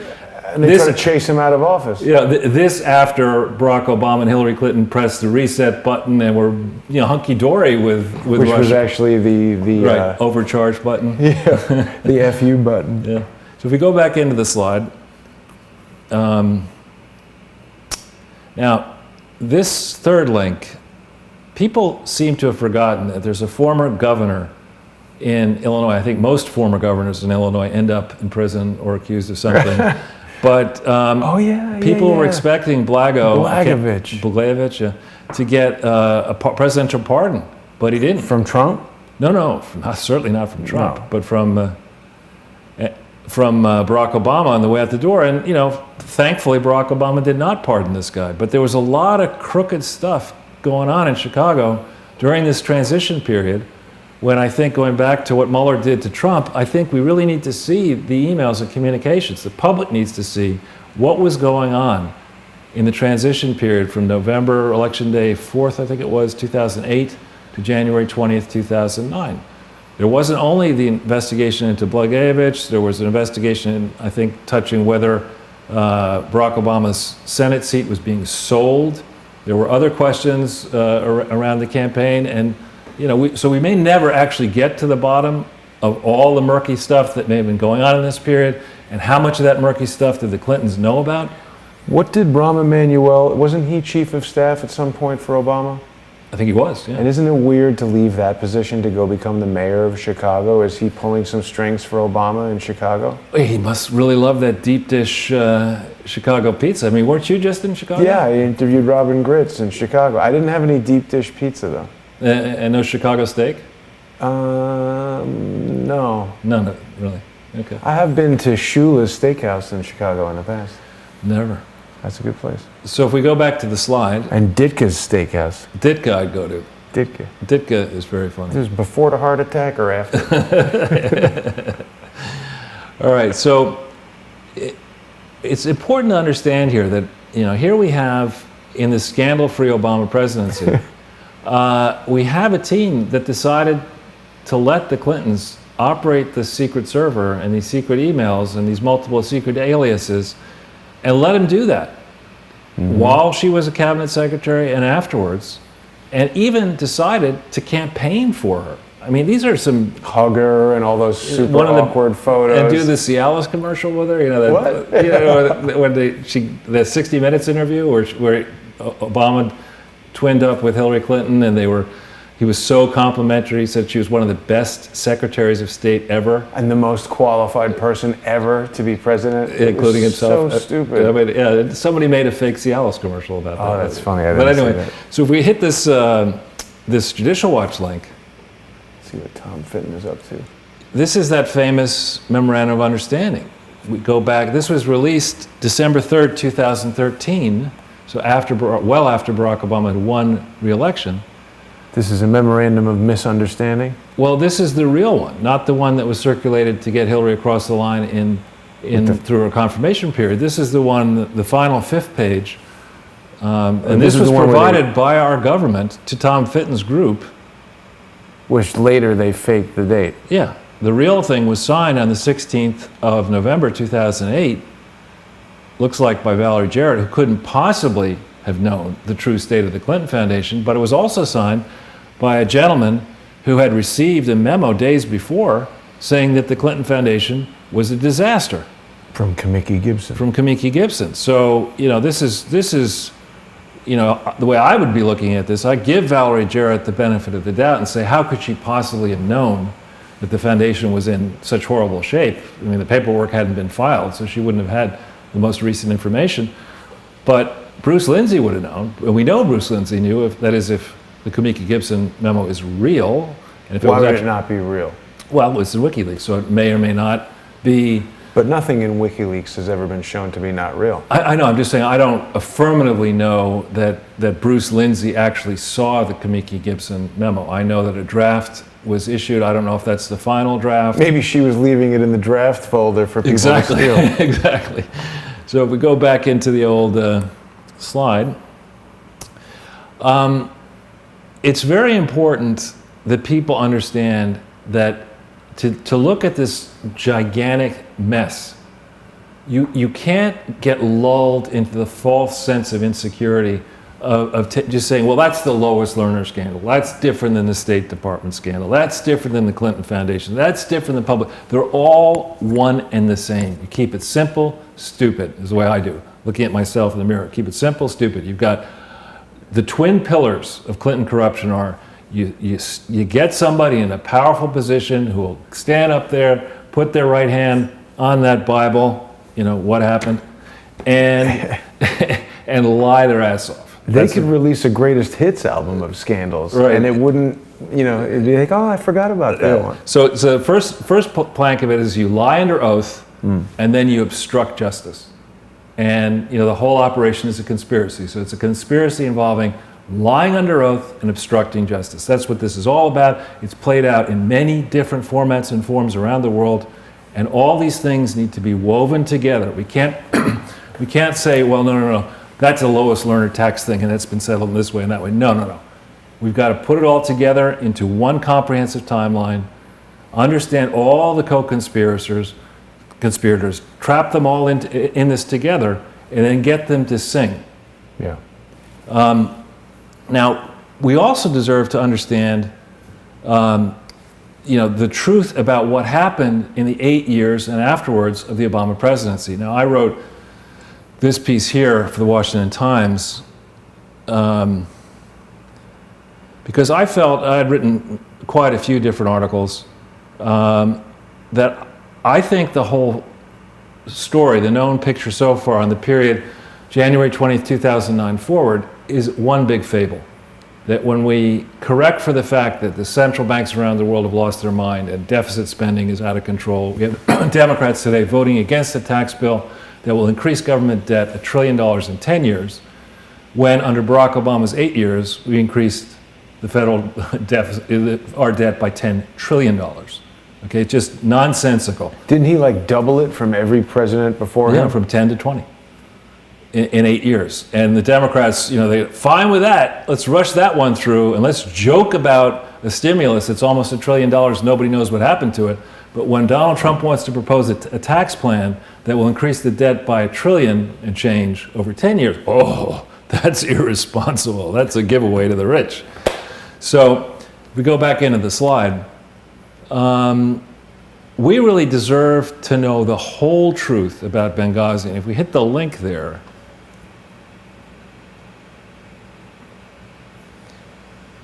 this is the Benghazi report, but this is not the complete report. This is the public unclassified report. So this report was issued July 8th, 2016.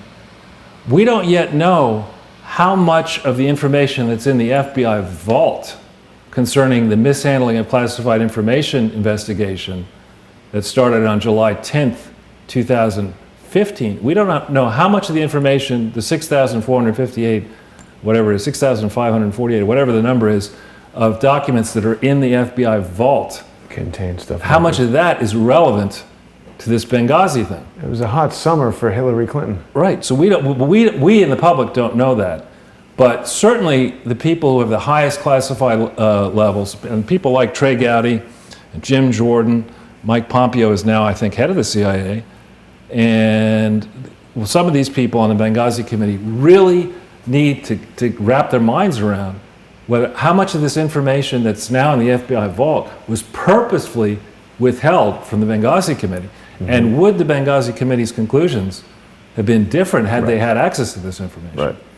So we go to the back in there. Now, I'm going to hit the final FBI vault.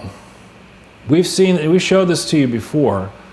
These are the two dumps, and they're a slightly different format because it's much earlier than these papers relate to the period through 2001. It was closed in 2005. But there's a lot of information in here. We showed you how to get this stuff in the past. That, I think, is just the short, tells you at the bottom how many pages it is. It's only two. Oh, no, sorry. Yeah, one of them is like 500 pages. Here you go. This is 129 pages. and the other one's like 500 pages. So it's only 600 pages, as contrasted to the 6,000 in the other one. It's like a bathroom reading. Yeah. It's not loading. It's all right.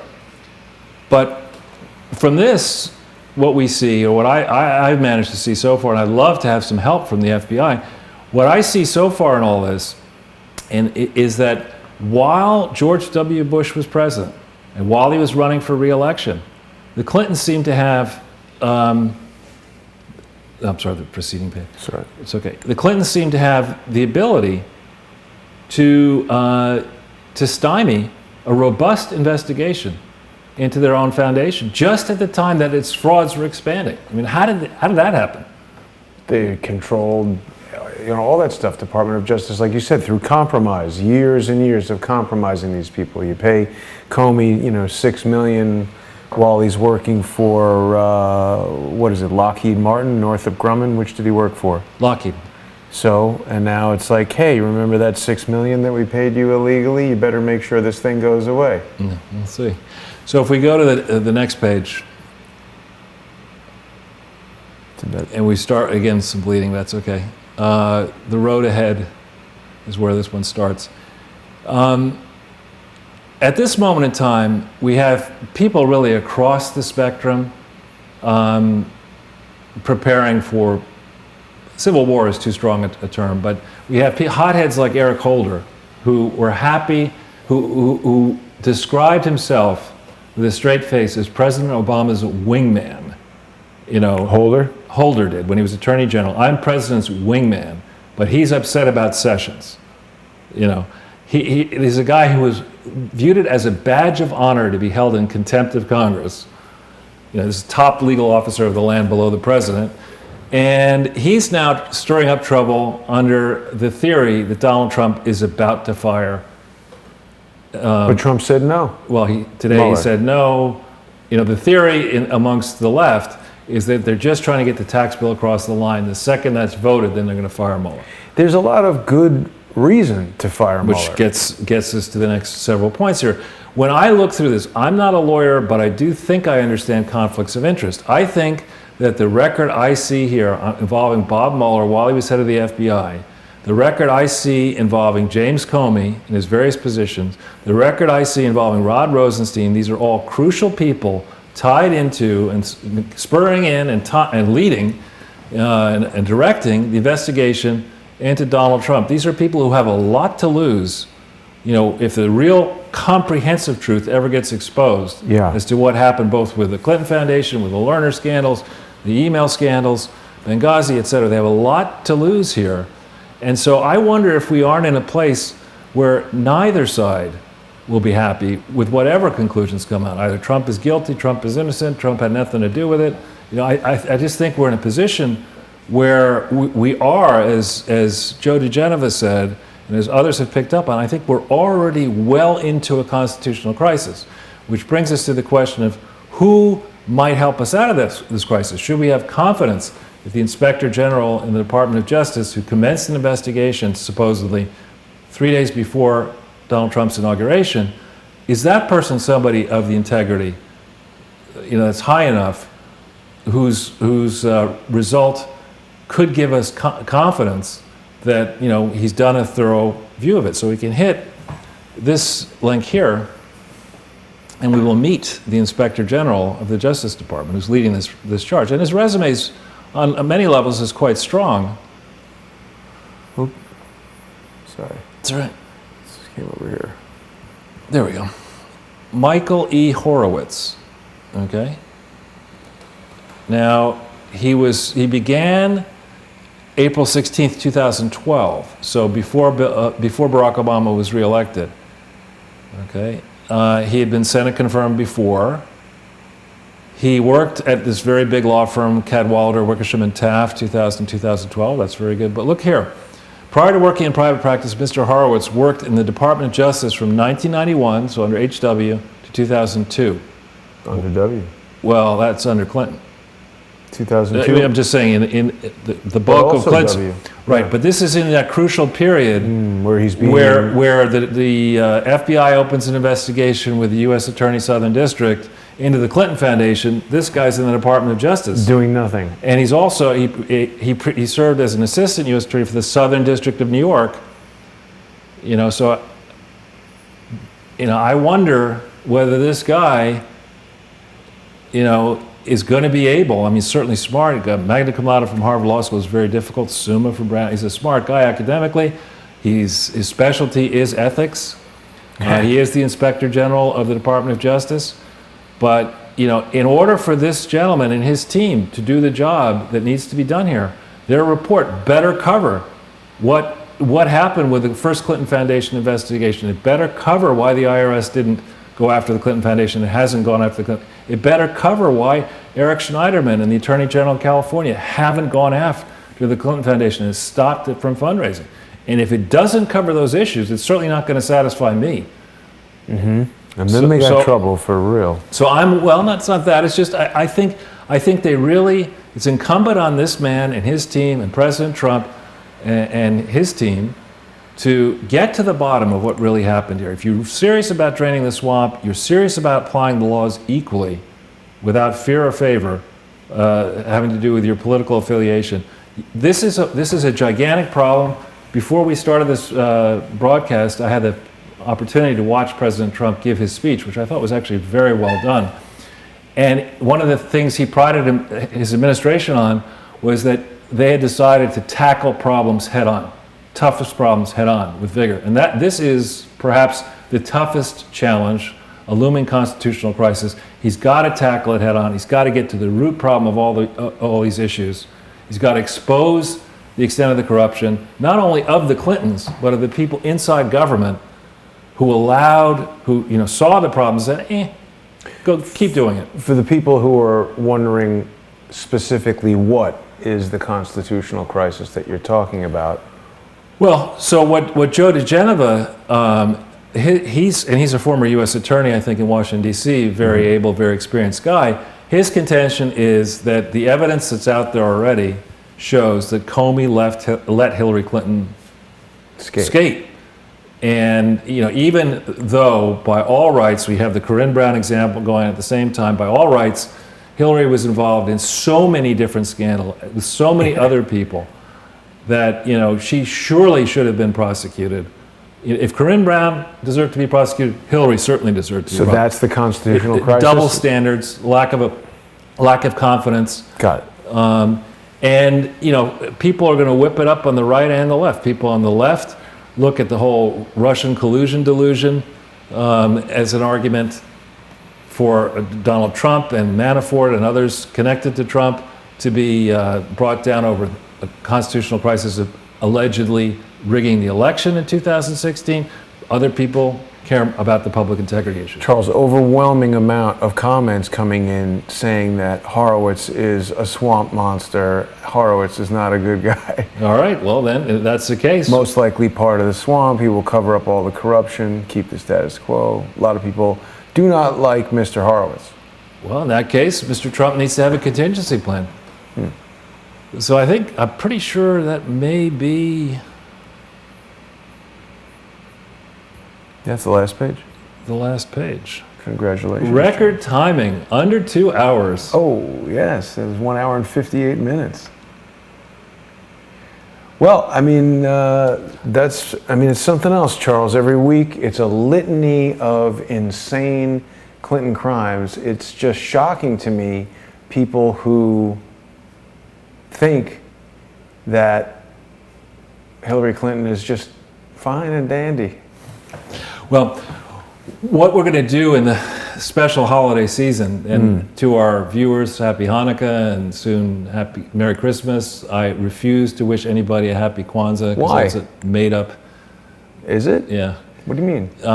We don't need to go there. Okay. But out of deference to any friends you may have who understand Swahili. But congratulations again on another great job on the art and on the production. But in this special holiday period, we're going to be doing, I think, 2 more shows. Yes. We've got Thursday, a show coming up, and then a special Christmas Eve Sunday with Charles. I like it even when it's not Sunday. It's still Sunday with Charles. That's right.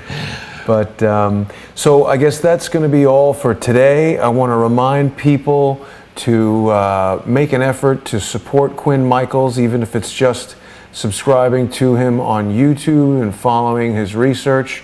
Our friend Quinn remains in the hospital, recovering from a spontaneous lung collapse that was coincidentally preceded by threatening text messages from one of the individuals who's been pursuing him and trying to thwart the research that he and I have been doing into what he has dubbed the crypto conspiracy. There have been a lot of people that have focused, Charles, on the fact that cryptocurrency being based on this technology called the blockchain is purportedly unhackable.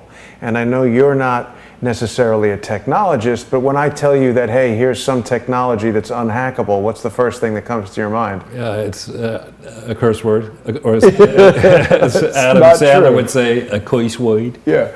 So, I mean, I think the blockchain, what I describe it as, is it's highly resistant to hacking. It's essentially a database. You could imagine this. You've got your laptop. You store a database on there. It's got your phone numbers, your records, etc. Someone hacks into your laptop, changes my phone number, and you try to call me and the call doesn't go through. It redirects to somebody else's number.